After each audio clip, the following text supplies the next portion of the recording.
Hello everyone, Reading Adam back with you again. And today I want to talk about a book um, by Baltasar Gracian, and it's called The Art of Worldly Wisdom. It's an old book, I think 1500s or 1600s, very old book. I saw it pop up on a recommended reading list, and I thought I would try it out. And the book is essentially this. So it's 300 points of wisdom, or he makes 300 points that are wisdom sayings, almost like proverbs. He basically just says one quick sentence, few words of like what it is, and with like a paragraph of description. So it's basically like reading 300 paragraphs that are worldly wisdom. So without further ado, general impressions of the book is I think anybody who reads it, you can read it in a day or 2 days. It's quick reading, and you could keep it by your bedside and then poke through it, and no one's going to do that, right? Who's going to do that at all? Not me. I've tried the whole keeping a book by my bedstand or whatever to just poke through every now and then. I've never been able to do it. Some people probably have the disposition where they can do that, but not myself. Instead, what I did is I just read through it, and I bookmarked on my Kindle. That's where I read it for free. I bookmarked on my Kindle points that stood out to me, so I'm just going to read through a few of those and talk about them very briefly. I also, before I start that, real quick, I noticed that there was a blog post about this book on artofmanliness.com, and he covered a few things, most of which you can find early in the book, but one of them was far later in the book, so at least I know that he's not BSing, he has read the book. I didn't care for his blog post on it. I thought it was a bit weak. But anyways, without further ado, let me cover some of the points that stood out to me. Most of the book is quite forgettable, common sense things, but some of the things are worth remembering or trying to get yourself to remember, and I'll read those now. So point number 135. So 135 points in, I finally found one that I was willing to bookmark, and I believe I have 11 bookmarked. So here we go. Point 135. Do not nourish the spirit of contradiction. It only proves you foolish or peevish. Peevish is quick to be irritated. And prudence should guard against this strenuously. To find difficulties in everything may prove you clever, but such wrangling writes you down a fool. Such folk make a mimic war out of the most pleasant conversation, and in this way act as enemies towards their associates rather than towards those with whom they do not consort. Grit grates most in delicacies, and so does contradiction in amusement. They're both foolish and cruel who yoke together the wild beast and the tame. So I had bookmarked that point, and a lot of it reads like that. A lot of this book reads in that way. I think a lot of this book, I mean, people have not changed over the years. People are largely the same. And in this book, it's interesting to read an advice book from like 500 years ago, because you realize that people in your own culture basically behave the same, and you find a lot of these defects in yourself. So I found a lot of these points were things that apply. They're things that apply to younger people, and as you get older and have more experience in business, you tend to weed out some of this stuff. But the spirit of contradiction, I mean, read any forum, read any blog, read any post on Reddit, and you'll see a spirit of contradiction. You'll see people that are just arguing for argument's sake, and they look like fools. You know, they don't look like wise people. And in fact, there's a law that I read, an internet law, that if you want to get the correct answer to something, ask the question, then create a separate account answering it incorrectly, and somebody will come by and correct you on that. So it's just it's interesting to think the way people work, especially when they're anonymous. But such folk make a mimic war out of the most pleasant conversations. Boy, have you ever talked to somebody like that? They always got to question everything. They always got to take another side on whatever you're talking about. And maybe you're just trying to make a point just to be heard about something, but then they're like, yeah, but I don't think that really happened, or are you sure about that? Or, I mean, that's just that guy's opinion, man. And you find yourself dragged into a conversation that you just don't feel like having, and because you don't want to have an immediate debate all the time. So yeah, that I felt that was highly worth remembering and trying to keep from ourselves, that spirit of contradiction. Okay, so point number 138. Let's keep this going. I don't want to spend too much time on each point. The art of letting things alone. The more so, the wilder the waves of public or of private life. There are hurricanes in human affairs, tempests of passion, when it is wise to retire to a harbor and ride at anchor. Remedies often make diseases worse. In such cases, one has to leave them to their natural course and the moral suasion of time. It takes a wise doctor to know when to prescribe, and at times the greater skill consists in not applying remedies. The proper way to still the storms of the vulgar is to hold your hand and let them calm down of themselves. To give way now is to conquer by and by. A fountain gets muddy with but little stirring up, and does not get clean by our meddling with it, but by our leaving it alone. The best remedy for disturbances is to let them run their course, for so they quiet down.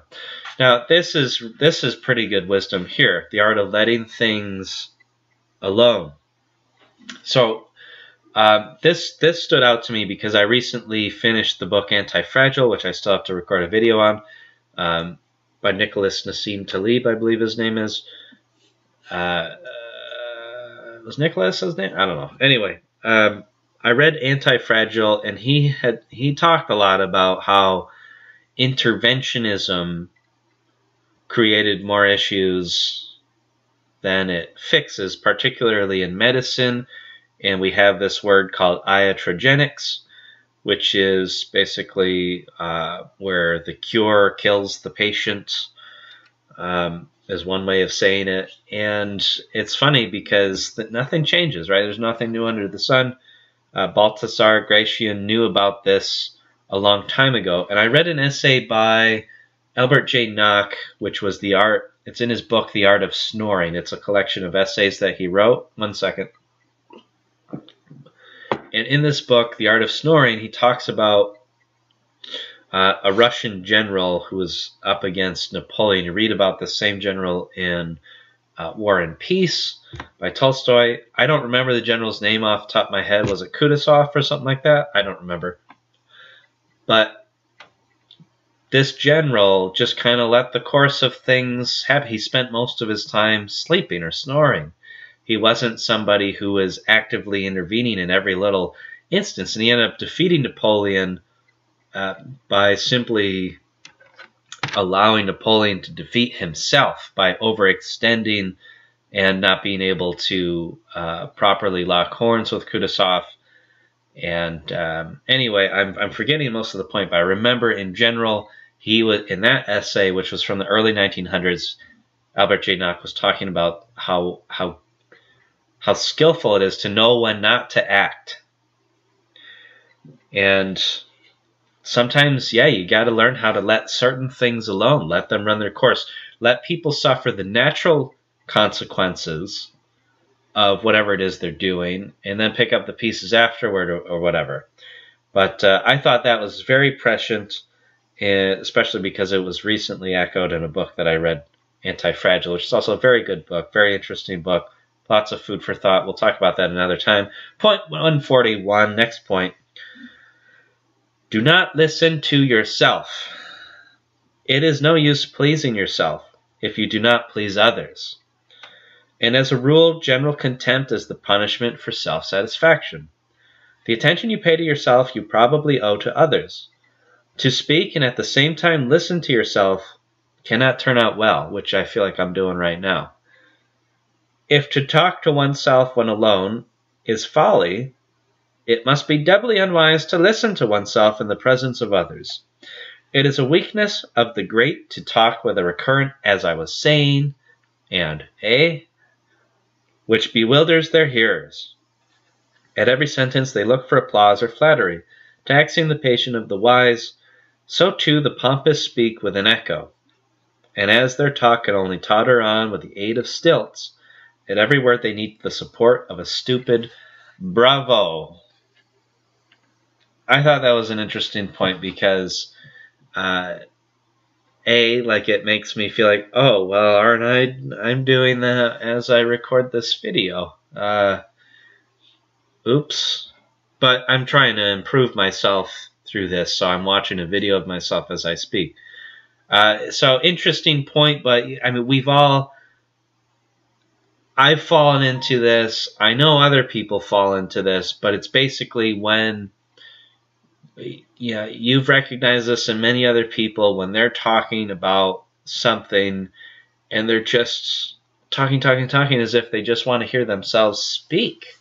And it gets nauseating. It gets really, really irritating. So please follow that advice. Don't talk to please yourself in front of others. You're not doing them a favor.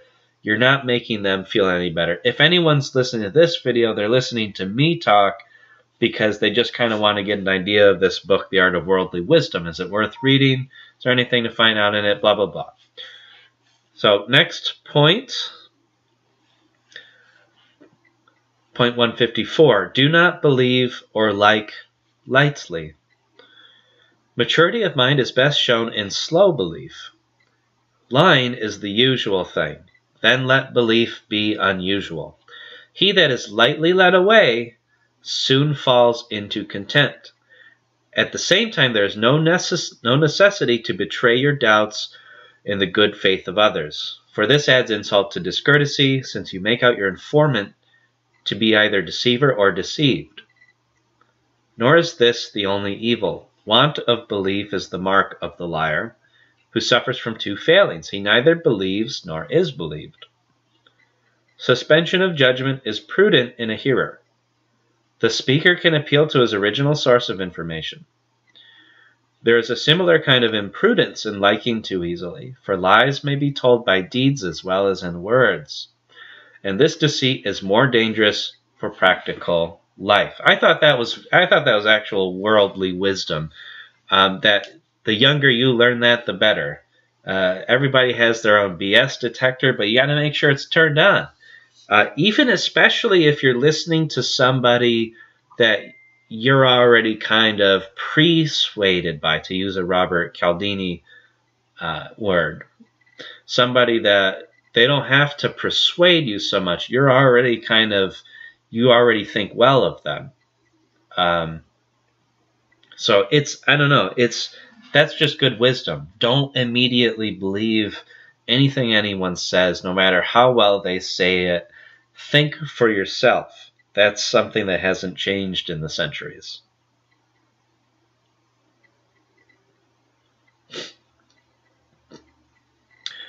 Point number 159. Put up with fools. Again, put up with fools. The wise are always impatient, for he that increases knowledge increases impatience of folly. I find that in myself a lot. The more I know about something, the more I'm impatient about somebody who doesn't know about it. Much knowledge is difficult to satisfy. The first great rule of life, according to Epictetus, is to put up with things. He makes that the moiety of wisdom. Moiety is each of two parts into which a thing is or can be divided. So He makes that the moiety of wisdom. So to put up with things is Epictetus' #1 rule. And I thought that was a very interesting rule. I'll finish reading the paragraph, though, first. To put up with all the varieties of folly would need much patience. We often have to put up with most from those on whom we most depend. A useful lesson in self-control. Let me read that again. I read that badly. We often have to put up with most from those on whom we most depend. Your parents, your spouse, whatever, right? Out of patience comes forth peace, the priceless boon which is the happiness of the world. But let him that hath no power of patience retire within himself, though even there he will have to put up with himself. That's an excellent skill that you can work on to improve yourself, is to be able to put up with fools, to be able to put up with other people. Especially if you're somebody who is a self-improver, you're above average intelligence, you read a lot, you think about things a lot, you're generally competent at whatever job you take, you're going to have to learn to put up with people quite well, and be patient with people. And again, this is also akin to the earlier point that he makes about letting things alone. Combined with this sort of patience that you have with putting up with things, this doesn't mean you're a doormat. This doesn't mean that you are letting people walk all over you or use and abuse you. It just means that you're not stooping to others' levels. You're being patient with knowing that, people are not going to see things from your point of view, maybe ever. Sort of like somebody who has a ton of opinions about history or politics, and they don't read any books, they don't listen to anybody, they just kind of come up with their own thing. And sometimes that they'll still be right, because some people just have very good skills of discernment and very big BS detectors. But in general, if somebody's just basically parroting what they've seen in the news, I feel like I have to put up with people like that, because I actively avoid the news, because I prefer to live a more peaceful life, and avoiding the news seems to help me do that. But you just don't feel like you need to answer and correct everybody that seems glaringly wrong. Just it's not a big deal. Let the course of things happen. Put up with fools. That's a great skill to have. Going into my next point, 161, which is, Baltasar's next point, not my next point. Know your pet faults. The most perfect of men has them, and is either wedded to them or has illicit relations with them. They are often faults of intellect, and the greater this is, the greater they are, or at least the more conspicuous.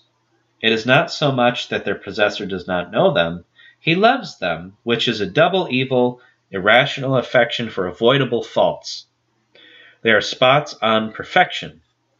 They displease the onlooker as much as they please the possessor. It is a gallant thing to get clear of them, and so give play to one's other qualities. For all men hit upon such a failing, and on going over your qualifications, they make a long stay at this blot, and blacken it as deeply as possible in order to cast your other talents into the shade. Know your pet faults. So I often wonder when I read these points that Baltasar is making, who was he thinking? Who did he have in mind when he thought about this? Himself, or were there people that he knew who particularly displayed this? This makes me think of like an interview where it's like, what's your greatest weakness?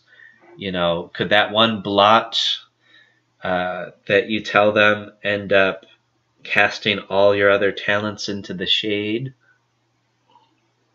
Possibly. But I think a good place to start, at least with knowing your pet faults, is in Scott Adams' self-help book. Man, I can't think of the name of it. Give me a second.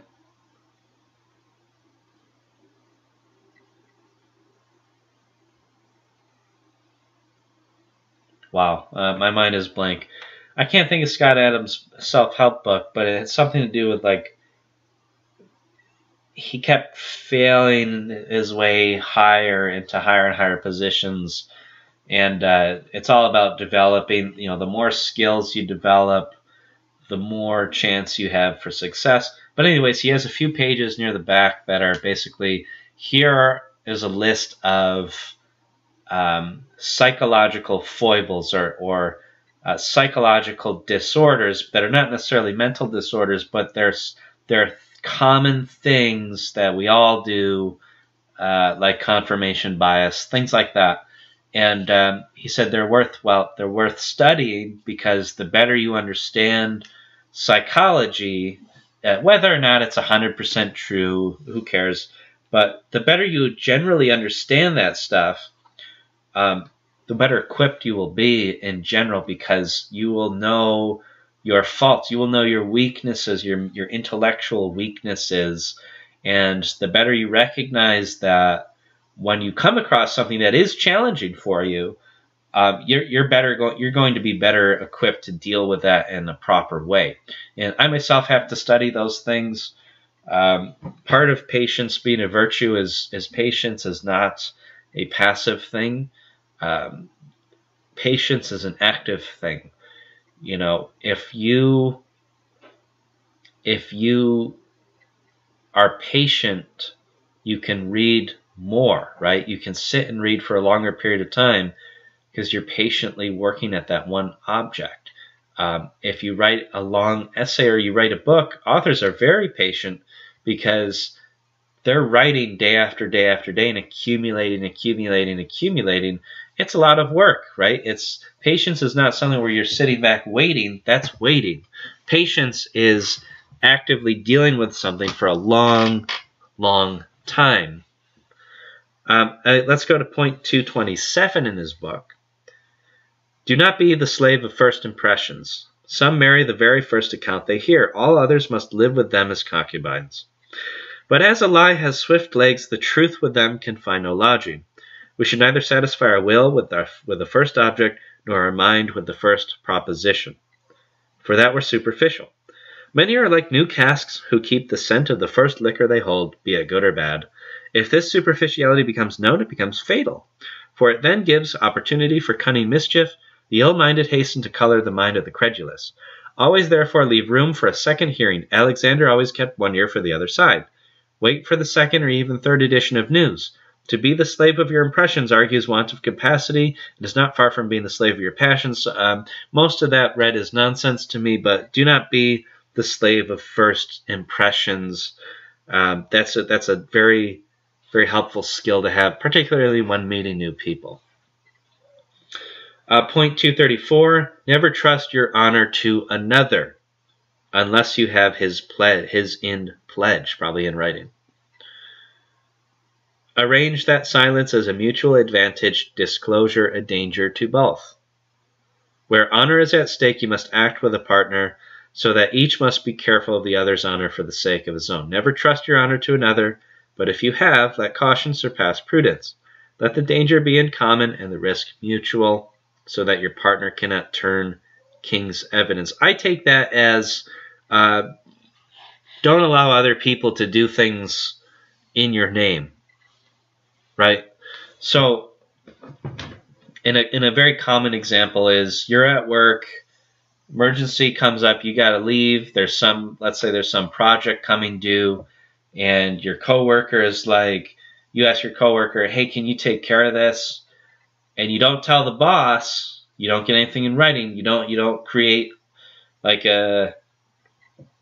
you don't end up creating some form of paper trail that says that this person's now taking over the project that is due today, that is your responsibility.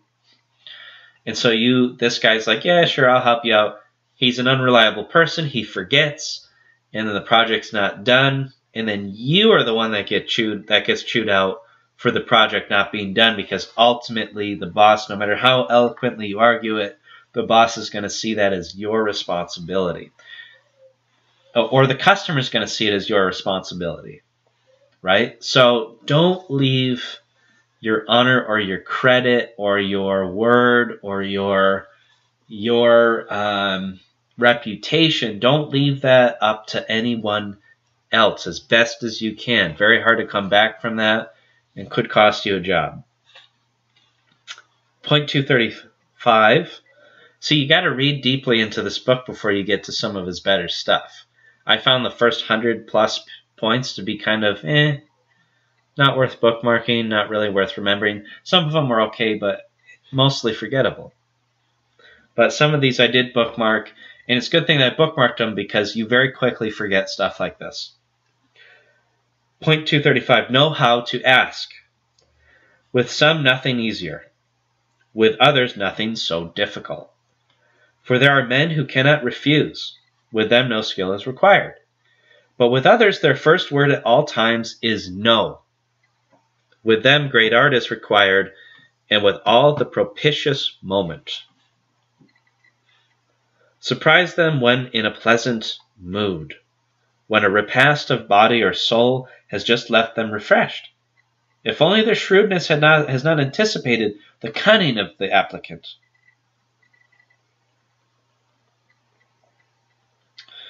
The days of joy are the days of favor, for joy overflows from the inner man into the outward creation. It is no use applying when another has been refused, since the objection to a no has just been overcome, nor is it a good time after sorrow. To oblige a person beforehand is a sure way, unless he is mean. Know how to ask. First off, at least just train yourself to ask, period. This is something all salesmen, I worked briefly as a salesman, this is something all salesmen have to rigorously train themselves to do, is ask for the sale. Ask for the sale. Most sales are lost because they're simply not asked for, right? It's the other person's job to say no or storm out on you.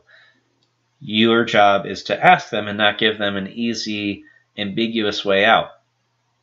So don't be afraid to ask strangers of things. I find that oftentimes, especially in the West, I myself fall prey to this a lot, and so does my wife. But if you don't want to ask somebody something because you feel like it might offend them, you feel like it's impolite for some reason to ask something of someone, but train yourself to ask questions and even, dare I say, pry and learn things, or attempt to get things merely by asking, just as practice, and practice in situations where it's not a big deal. If somebody says no to you, or if they give you no answer, and then work your way up to stuff that's more important, that might be more crucial conversation. Learn to ask. And then, of course, in this, he's saying, ask people when they're in a good mood. Why do you think salesmen offer to get you a coffee or a donut or something? Right? They want you in a good mood. They want you filled with sugar and goodness, and that'll make it easier to ask to close the deal for you. So if you have something going on, if you want to ask somebody something very important, butter them up a little bit. Point 241, put up with raillery, but do not practice it. What's raillery? Good-humored teasing. Put up with raillery, put up with good-humored teasing, but do not practice it. The first is a form of courtesy. So putting up with raillery is a form of courtesy. The second, practicing it, may lead to embarrassment. To snarl at play has something of the beast and seems to have more. Audacious raillery is delightful. To stand it proves power. To show oneself annoyed causes the other to be annoyed. Best leave it alone. The surest way not to put on the cap that might fit. The most serious matters have arisen out of jests. Nothing requires more tact and attention. Before you begin to joke, know how far the subject of your joke is able to bear it. That's really important, I find. That's something I learned in college. Back in college days, um, a common way for me to jest or joke with my roommates or with other people was to insult them. And then, but insult them in a good humored way, and then back off from that insult by saying, I'm just joking, I'm just kidding, man. And I did that all the time, and they would laugh. They were able to put up with it. But I know I went too far in many cases. And after a while, I realized, you know what? Am I just being a dick? Am I a jerk? And people are just putting up with it? Even if it is funny that I'm saying shocking, mean things that are funny because nobody expects that. It's just, I got out of that habit because eventually that would probably get me into trouble. And then maybe you're a little too forward with people you shouldn't be, or maybe just your close friends finally get sick of it and they're like, you know what, Adam, you're kind of a dick. I don't want to deal with you anymore. And maybe they don't. But that's just something I had to learn for myself to stop doing. And if you do this, stop doing it. Stop making jokes at other people's expense. Stop being too shocking with your joking with them, because you never know. I mean, you could be complete, like it is funny. It can be funny, but is it worth it? Is it worth it? I concluded it's not. Maybe you haven't concluded that yet, but if you're anything like I was as a young person, and some people never seem to grow out of this, they never seem to realize it, that you're just insulting them and trying to get out of the consequence of that by playing it over as a joke.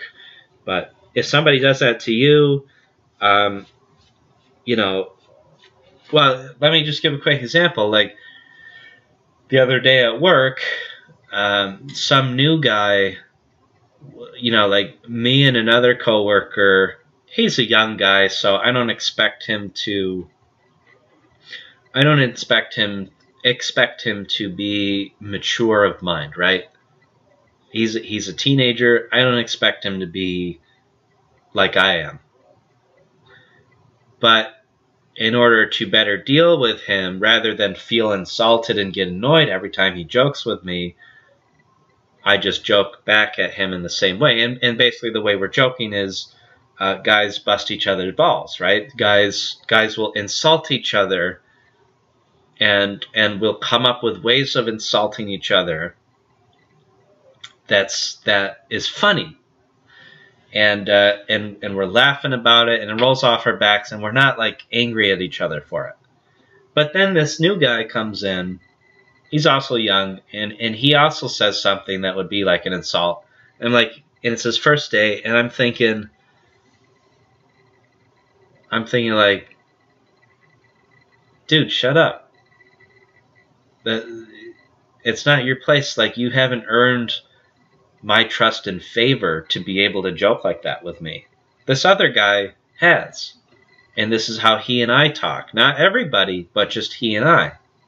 Because he's a young guy, and it's not a big deal to me.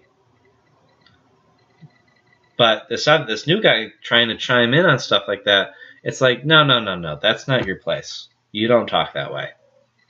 You're a new guy. You haven't earned your place yet. Get out of my face. Right? It annoyed me. Whereas the other guy, I knew it's a jest. I knew because I know him. Whereas this other guy, it's like, no, you haven't won my trust. So I don't know if you're just insulting me or if you're trying to joke with us. If you are just trying to joke with us, it just comes across as an insult, and it kind of angers me. So it's best not to do that at all. So that young guy needed the advice of, it's best just not to jest at all with folks. And, a lot of new guys have to deal with this. A lot of new guys, they hear the other guys insulting each other, but the new guy knows he's not in that arena yet where he can do that with them as well. He's not one of the guys, right? Right? Every guy groups know this. Every guy group knows this, that a new guy coming in does not have the authority to joke back and forth in a familiar way with the other guys. That's something that's been known for hundreds of years. Okay. Last point here from this book. Last thing. Point number 242. Push advantages. Some put all their strength in the commencement and never carry a thing to a conclusion. They invent but never execute. A wantrepreneur, right? These be paltering spirits. They obtain no fame, for they sustain no gain to the end. Everything stops at a single stop. This arises in some from impatience, which is the failing of the Spaniard, as patience is the virtue of the Belgian. Interesting, huh? The latter bring things to an end. The former come to an end with things. I like that sentence. The latter brings things to an end. The former comes to an end with things. Very Dr. Seussian. They sweat away till the obstacle is surmounted, but content themselves with surmounting it. They do not know how to push the victory home. They prove that they can but will not. But this proves always that they cannot, or have no stability. If the undertaking is good, why not finish it? If it is bad, why undertake it? Strike down your quarry if you are wise. Be not content to flush it. I didn't care for that sentence, but push advantages. Finish what you start. Like, follow through with things. Have the patience to do something from start to finish. If you're clearly way in over your head and it's stupid to finish, then cut your losses, right? Get out. But it's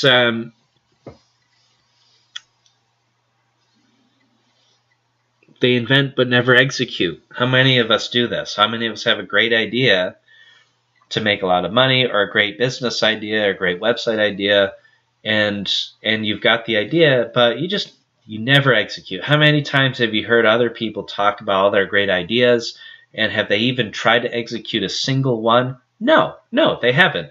And how does that make you feel? Do you feel like they're very inventive and they're a great person, they're going to be wealthy someday? Or do you feel like do you feel a little contempt for them?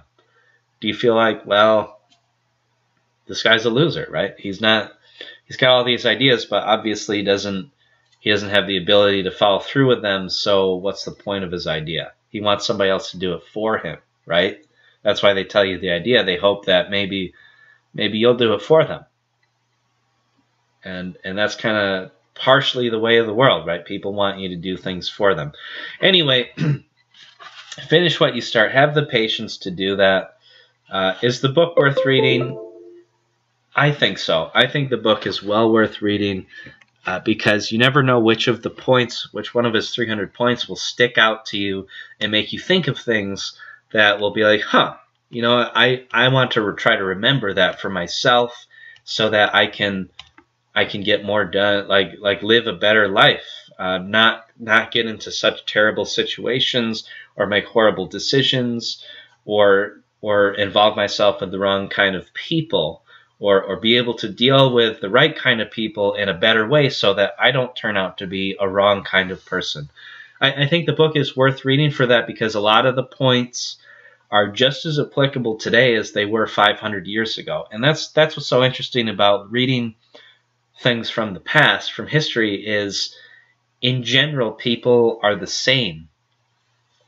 In general, they're the same, and the same tricks, the same wisdom and insights from 500 years ago, 1,000 years ago, 1,500 years ago are just as applicable today. People, just because technology is more advanced does not mean human beings are more advanced or more moral, right? People are basically the same.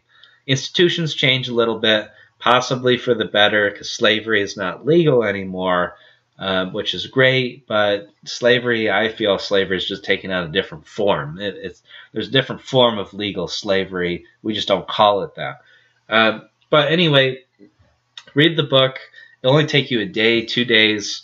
Don't leave it by your bedside. It's not going to work. Maybe if you're a kid, maybe if you're a teenager, you're the type of person who can leave a book by your bedside. I find as an adult, when I've read hundreds and hundreds of books, I don't keep any single book around. Maybe that's just me, but yeah, read this book. Tell me what you think. Tell me what your favorite point was. I hope that I was able to explain those points that I read a little bit better, to describe them and kind of give you a taste for the book.